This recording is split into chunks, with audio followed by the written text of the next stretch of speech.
and mental coaching down at 2 or 3 different levels. So I got involved with that, and again, Dave Kozlowski gave me those opportunities to deal with that. So remember, dealing with beginners to high-performance players. Women, probably 80% of, 70% of the teaching that we see in club level is women. Men's only about 10%. Juniors maybe 20 to 30%. In my business, where I'm at, definitely 70% of the programs that we run are women-driven. They're becoming more and more of the mainstay of club life. Get involved, beginners to team tennis. Team tennis is your money makers. Attracting new players. You need to figure out how you can do that for the club that you're at now or the facility that you're at now.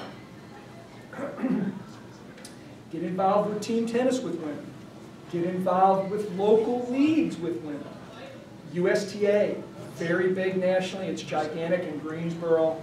I actually have involvement with the captains periodically to help work with their lineups. It's something that is not the most fun thing to do, but it's something we have to do, or I felt we needed to do. Don't be afraid to get involved and learn those aspects. Some are fun, some are not fun.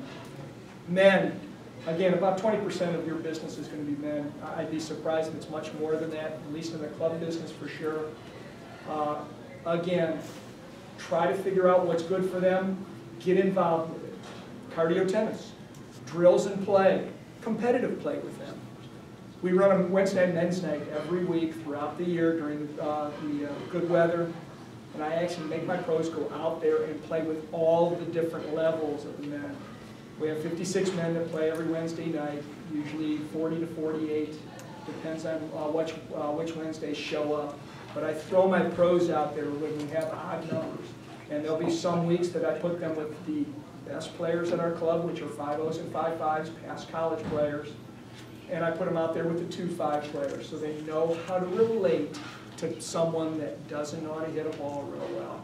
And I call it, before they go out, I call it play executive tennis. Keep the ball in play. Know how to deal with the 2.5 man and woman, but man as we're talking about, and know how to deal with the 5.0 player who loves to see the big serve and big return.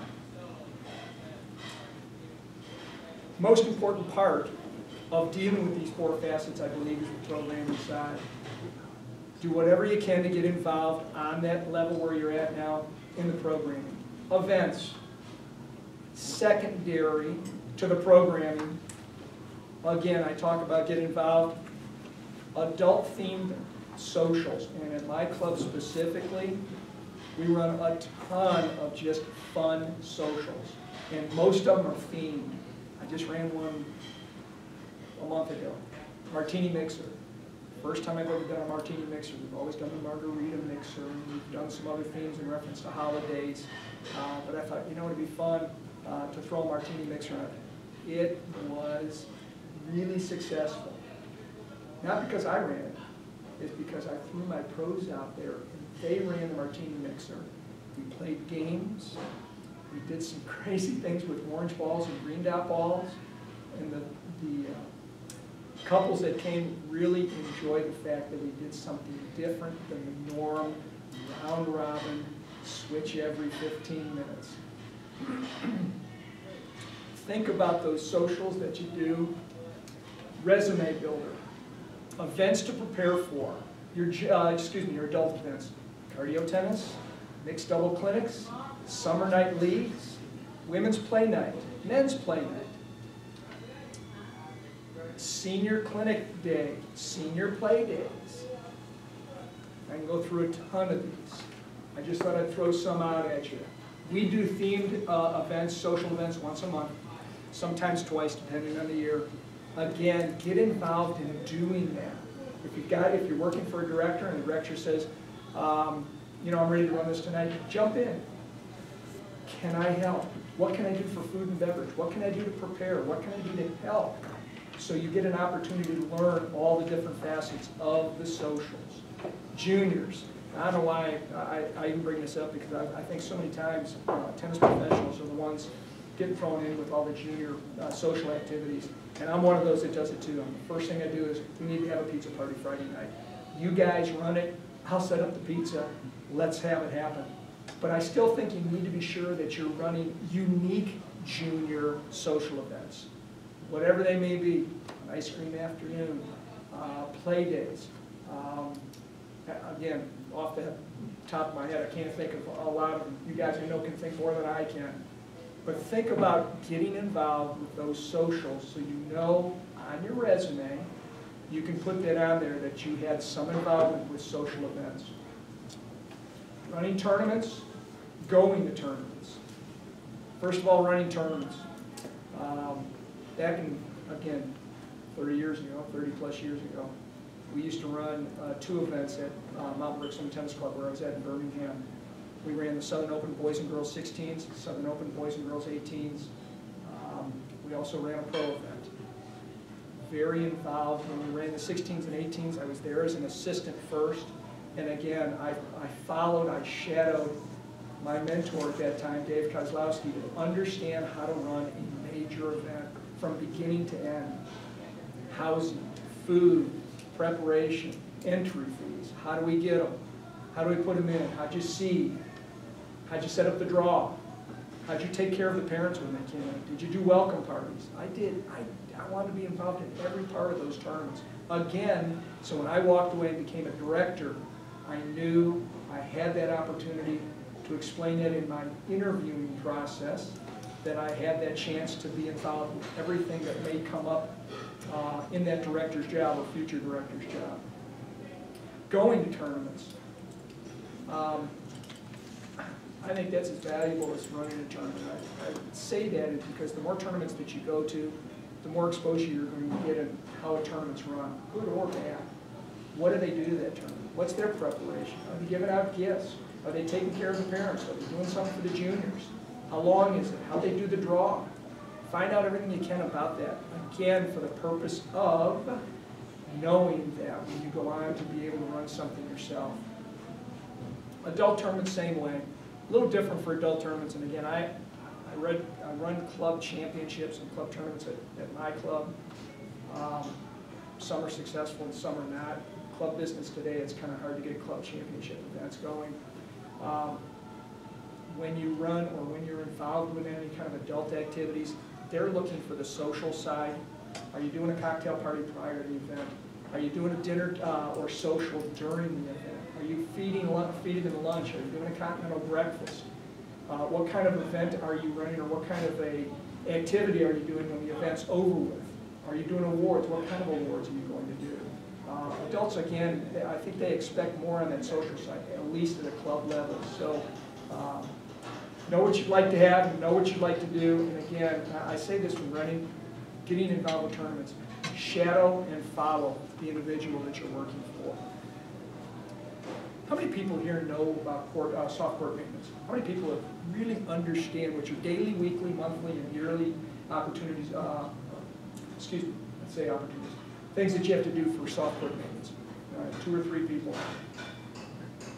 If you walk into an interview to a director's job, and that club has soft courts, one of the questions, I promise, will be, do you know how to handle soft court maintenance? And explain it to me. That was actually one of the first questions I got at my second director's job that had 18 clay courts. Do you know how to handle soft court maintenance? Explain what you would do with your maintenance crew daily, weekly, monthly, and yearly. Fortunately, my first director job had 7 clay courts. So I was able to give them, we roll them daily, we water them in the afternoon, water them in the evening. Weekly, what do? We check to see if there's any low spots, check to see if there's any issues with our sprinkler system. We see if there's any weeds around the courts themselves. Monthly, we do calcium chloride, we scrape. These are before underground irrigation has come in, by the way.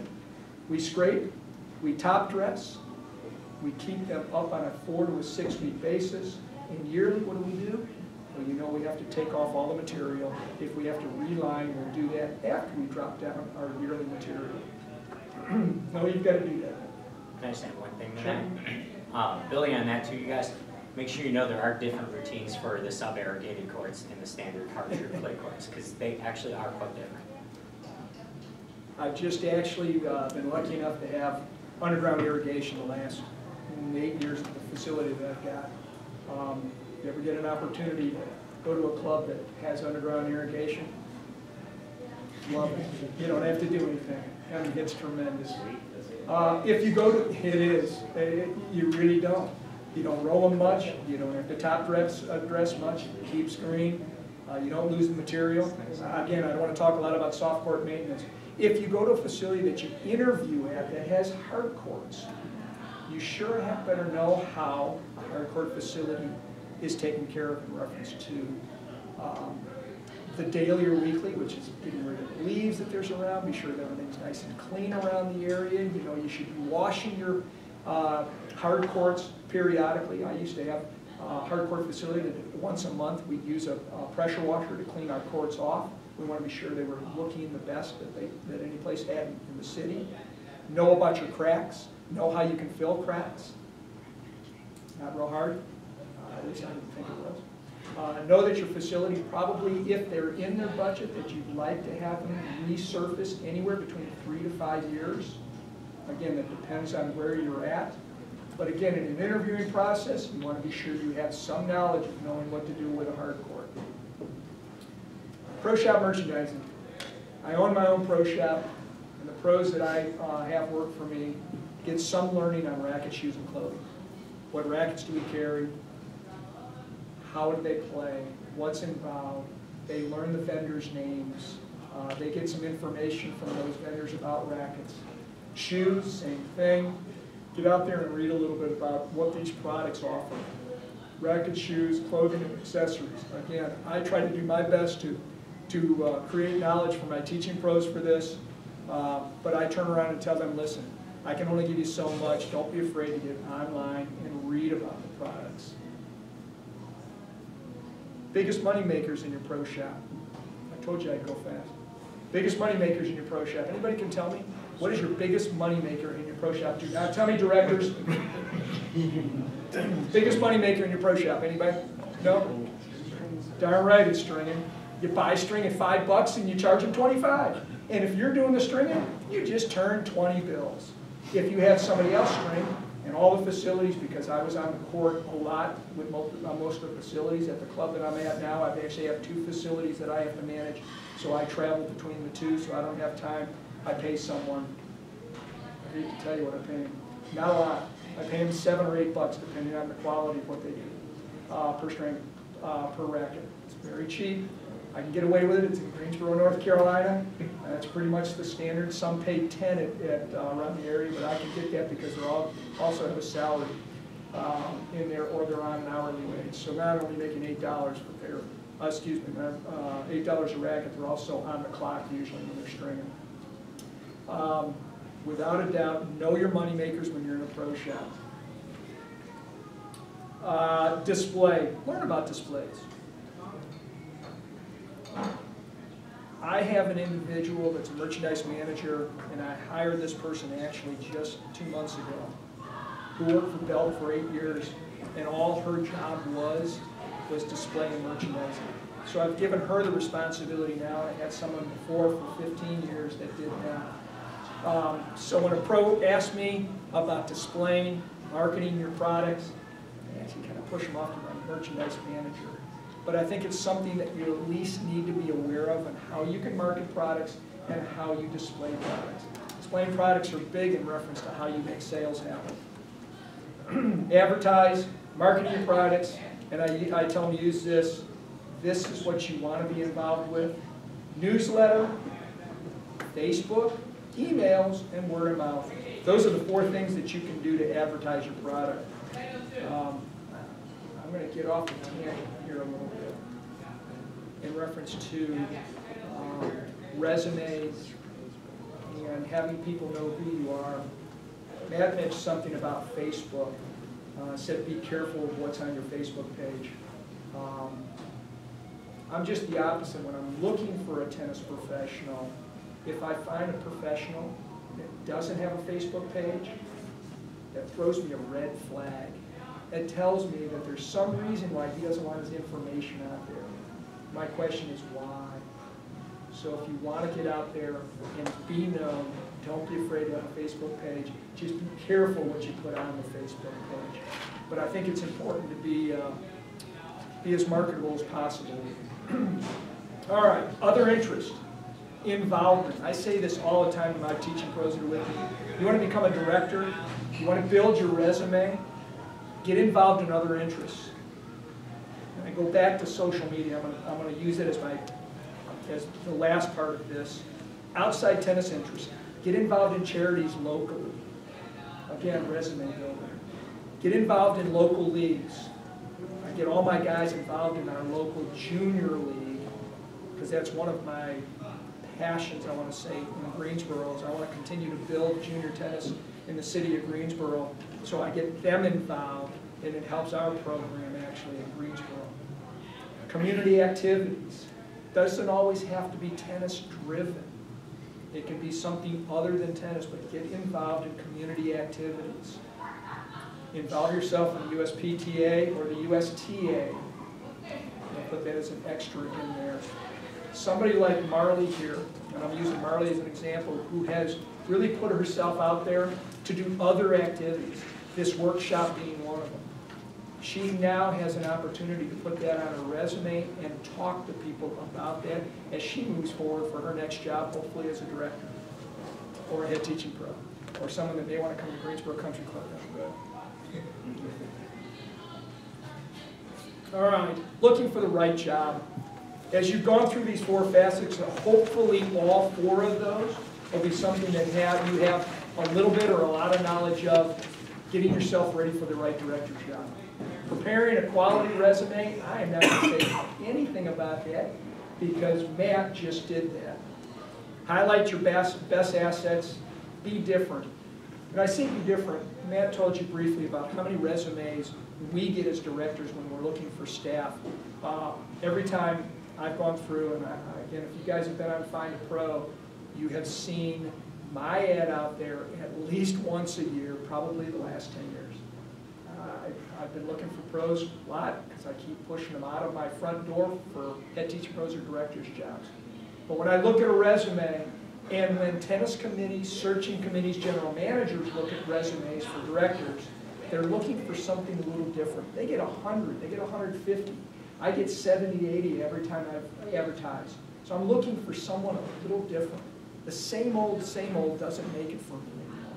I want someone that's going to be a little creative, a little innovative, a little energetic, that's going to come through my front door.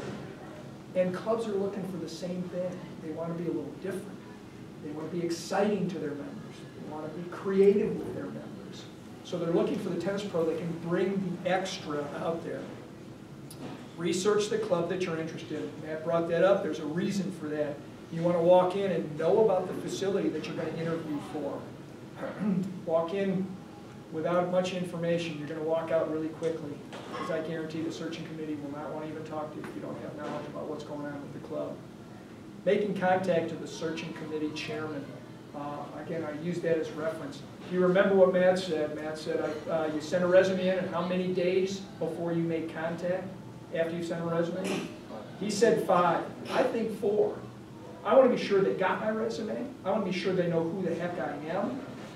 My name, resume, involvement. I'm interested in that job. And that's how you need to attack these positions, because again, you're going to be one of 150 resumes, 100 resumes for director's jobs. So be sure that you make it known who you are, what you're about, and you're ready to take that job. Preparing for the interview. Know about your strengths, because we're going to be asking those types of questions. Prepare an outline. I threw that out there because I guess I did that for every job that I went to. And not an outline of myself, but an outline of what I can do for that club.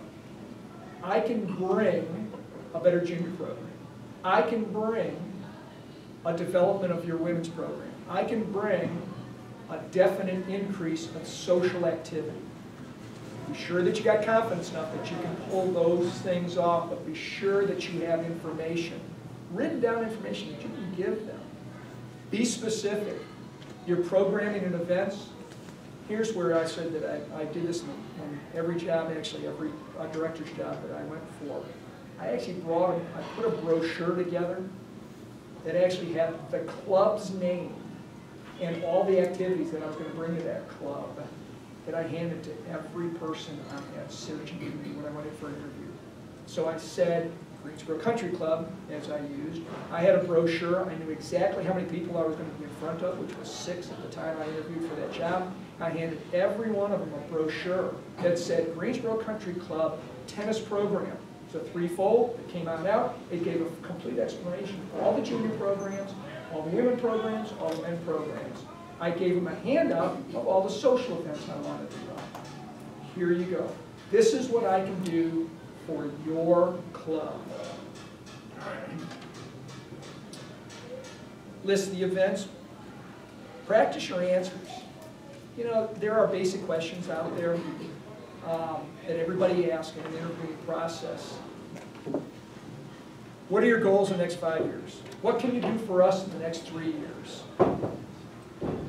Why are you different than every other applicant? That's a great question that everybody asks. Just be prepared for what I would call those basic questions. You can look all those questions up, by the way, online. I actually went online not too long ago to look up questions for a person I needed to interview for assistant jobs.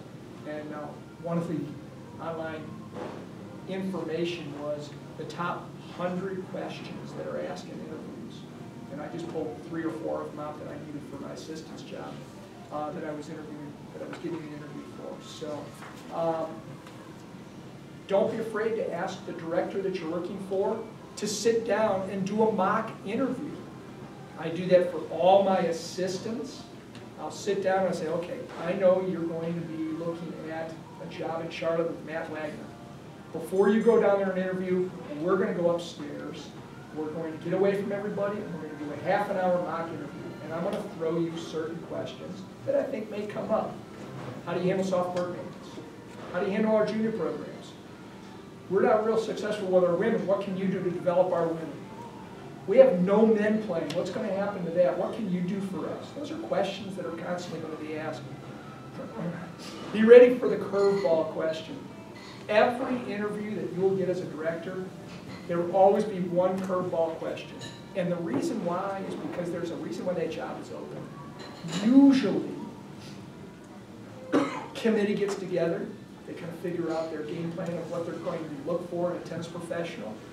And there's going to be reasons why they're going to have this criteria. We're looking for someone that can do this, this, this, and this. Well, the reason why they come up with those 4 or 5 criteria is because they're weak in that club area. We want someone that can handle our juniors, our adults. We want someone that can really be fun. We want someone that can handle outside activities. We want someone that can be visible, whatever it is. And they're going to throw 2 or 3 questions at you that have nothing really to do with the normal tennis director position. It's the curveball question. Can you prepare for it? Unfortunately, you can't, because every club and every position will have their specific curveball question for their specific people. All I say is just be prepared for it. Close the deal. When interviewing, make the committee believe that you are the best applicant for the job. And that's confidence in yourself, confidence in what you can do, and knowledge of the things that you've learned in the past. And those are the 4 facets that I talk about in the beginning. Your programming, your social events, your court maintenance, your pro shop knowledge, and your other interests. Are you really perfect for that job? Contract negotiations. I told you I push things along quickly. Everybody's starting to think food.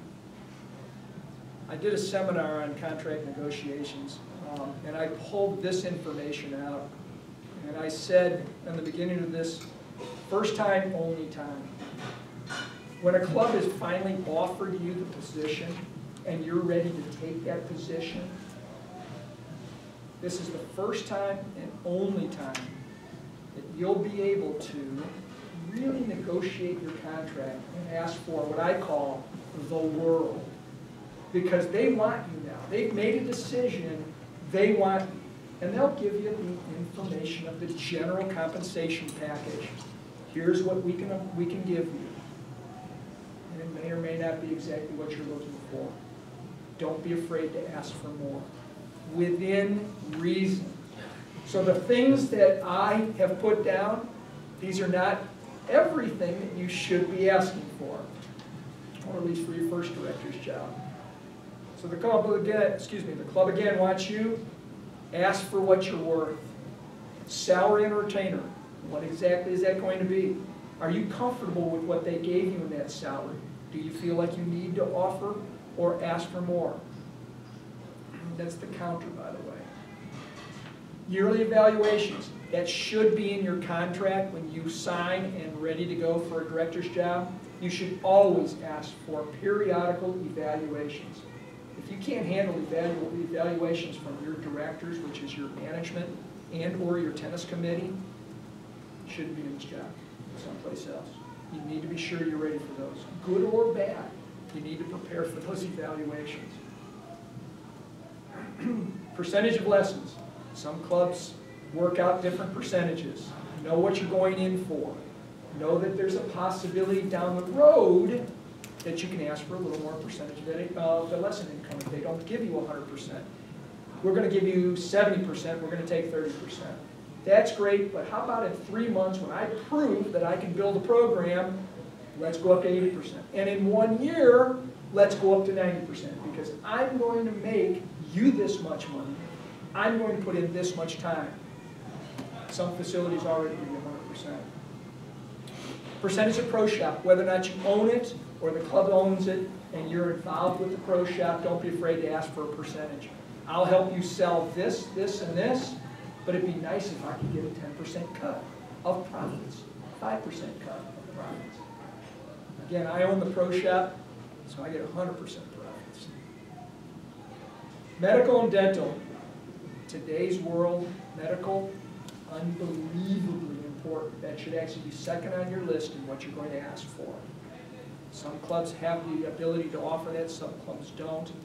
But as expensive as medical insurance is today, do your best to try to find a club that has an ability to have insurance. Disability insurance, short-term, long-term. Do clubs have that? What happens if you get injured while you're teaching? Are they going to have the ability to help you along? Or are they going to push you to the side? Yeah, short-term disability. I twisted my ankle, I'm out for 20 days. Do we have short-term disability? For me to recoup some of my income. Long-term disability. You get in a car accident and you're out for 3 months. I, by the way, unfortunately, have had 3 back surgeries. 2 lower, 1 neck. I was out for a period of time. Club took very good care of me. So I was one of the lucky ones. Had long-term disability if I needed it. Actually, I used my short-term disability for that. Education expense. Today is a typical expense. Hopefully your club paid for a little bit. If they didn't, as you become a director, that is something that is not a privilege, but a necessity. Because you're going to come back with ideas that can help the club grow. Meal allowance. I always throw that in because it's nice to have for both my pros and myself so they don't have to get off the campus. Family club privileges. Again, that was gigantic for me. I had at all 3 clubs, I had my family, I wanted my family around. I had 2 children. Now they're older, they're not around anymore, but when they were, I wanted them to be part of the club. USPTA and USTA dues. Again, I think it's something that's very important that the club should go ahead and work with. Don't be afraid to ask. In-house expenses. I threw these down. Telephone, advertising, office supplies, computer, cell phone, business travel. All those are things that you can ask for because, again, it benefits the club. Percentage of court fees.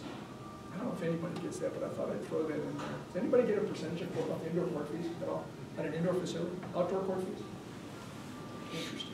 I just thought I'd throw that in. My director at the last club was at God. Did he? I'm trying to push that one, Ryan. I'll get indoor courts. I'm going to give it up. I'm not giving it to you. I'm sure food concessions. Food concessions can be more of a service than anything else, but you can actually make some money in food concessions. I do, as long as it doesn't interfere with the food concessions of the club itself. So drinks, snacks, sandwiches. Again, I've got the 2 facilities. One facility doesn't do as much as the other in reference to food and beverage, so I have a little bit more say-so in what can be involved. Bottom line, when someone works for me, I want to be sure that they'll walk away with a full knowledge, be able to interview and negotiate a contract, and not be afraid to walk into a facility and say, I can handle this completely. Show your members, nice misspelling, show your members and facility that's supposed to be, made the right choice. Any questions? Can I just echo one thing? Go. Again, you guys, especially for those of you that are a little younger than some of the rest of us, I'll emphasize, because Deb touched on it, Tom touched on it, I touched on it, and it was something I overlooked as a young tennis pro. The health insurance is really a big deal, you guys. Make sure you're covered. Like I said, I just spent the last 2.5 months off the tennis court from something as simple as a dog bite. And, you know, for my family, it was kind of nerve-wracking because it actually, as silly as it sounds, it was life-threatening. So make sure you guys definitely look into health insurance. Tom's had surgeries. Lane, you probably had injuries in your career. Just a few. I mean, we do a very physical activity, and you are going to get hurt, you are going to get sick, and it's very, as strange as it seems, especially for some of you that are much younger, it's actually very, very important. Yeah. I'll give you a quick little story. You brought that up. I'm in Mount Brooks Women's Tennis Club in Birmingham. One of my teaching pros rode a motorcycle back and forth to work. Individual was pretty fearless. Good tennis professional. Anyway, bottom line was he was going home one night. I don't know if you all know a little bit about Birmingham, but you can even see it a little bit around here when I was driving in, that Birmingham area is hilly. Well, unfortunately, when you drive around as the roads weave around, you're weaving around areas that drop down from the hills or the mountains. So he was coming around 7:30 night at dusk, and unfortunately hit a boulder on the road, flipped. He did have a helmet on, hit his head, flipped over the motorcycle, hit his head on the concrete, broke his neck, and immediately had to go into surgery. Unfortunately, he was, again, I should say on the fortunate side, he was not paralyzed. Unfortunately, he couldn't do any more of his tennis professional duties due to this accident. No insurance, none. And his parents, fortunately, had enough income to deal with the medical expenses. But he lost his career due to a motorcycle accident. It's so freaky. So when you bring up medical insurance, today's world, it's tough. You gotta have it, but it's so expensive. You know. Yes. One time I took a new position and did not get one part of the negotiating factor. A month later to receive my income. I went to him, I said, there's no envelope in my box there for commission and my salary. And they go, oh, well, we hold the check for 2 months to see that we do like you. And I'm going, excuse me. So I went 2 months. And then I heard other people, their checks were held 3 months at some places. And I'm going like, that just doesn't seem right. You know, it's unfortunate that in the tennis professional business, we've done so many things by good faith, thinking that the people that we're working for, it is really, really important. And even in today's world, as you talk about, there's so many directors that still don't have written contracts. Be sure you have a written contract, and be sure that everything that you have negotiated is in writing in that contract before you sign, seal, and deliver. Because you can get burned. You really can. People can not do what they say they do. It's not in writing. It's unfortunate. Yeah, Dan? How much do additional certification affect your employees' earnings? Like if one of your assistant pros adds the PTR and high performance certification, does that warrant an increase in pay? You know, it would not, on my side with my assistant pros, but I encourage it because it's another resume builder that makes you different when you go into a director's job. Okay. And I go back to that over and over. Different, stand out, some way, somehow, to make that resume look a little unique when a searching committee chairman or a general manager is looking at it. Whoever may be doing the search for, you want to be sure that you've got something special, different, extra that's on that resume. If you're doing the same old, I promise you, you'll just be one of another 80 to 100 resumes that don't stand out. So certifications are very important. Education is unbelievably important just for your future in general. When I'm hiring someone, do I look for the multiple certifications or do I think about that? I don't. I'm looking for an individual that's going to be enthusiastic, that has some skills that'll fit the club that I'm at. And I'm always one of those that says, I'm going to be able to teach this person all the facets of club life so they can just move on to bigger and better things. Yes? Being part of a small country club, it's like the evaluation. I've been there a year and a half, and I know that me and the GM want to sit down and talk. How can I approach him? And we've talked about it briefly, but we haven't sat down and really reworked the contract. But what I've been told is try to get your percentages on your lessons and clinics before you touch your salary. Salary is, you know, obviously in the country club's budget. And instead of taking more away from the country club, saying, hey, I've brought in this much, I'd love to see my percentage go up to, say, from 80 to 90. And this is all based on my performance. Is that better to do? It is. You know, I say this over and over. That first time, one time, right in the beginning is when that, you know, a lot of that should have been negotiated in the beginning. Since you did not, you've been in there a year and a half, clubs all look at profits. Even though you may be a nonprofit organization, and I am a nonprofit club, break-even points, they're still looking at what are you bringing in as a tennis pro? What kind of revenues are you bringing in to help that budget, even though we are what we call loss leaders in the club business? It is what it is. Tennis is a loss leader in the club business. We don't bring in enough money to survive when our budget or expenses go out. Minimize expenses, maximize revenues. If you can show that, then you're going to have the possibility of saying, can I have an increase in my lesson income or an increase in other areas? Unfortunately, salary increases, once you're in the job, are usually going to be your 2 to 5%. They're not going to change because that's just what that budget is and what the clubs usually can afford. I hope that helps. Yeah. Good. Anything else? Craig? Yes, sir. Talk to me. Good stuff. I appreciate it. Thank you all very much. Hope you enjoyed it.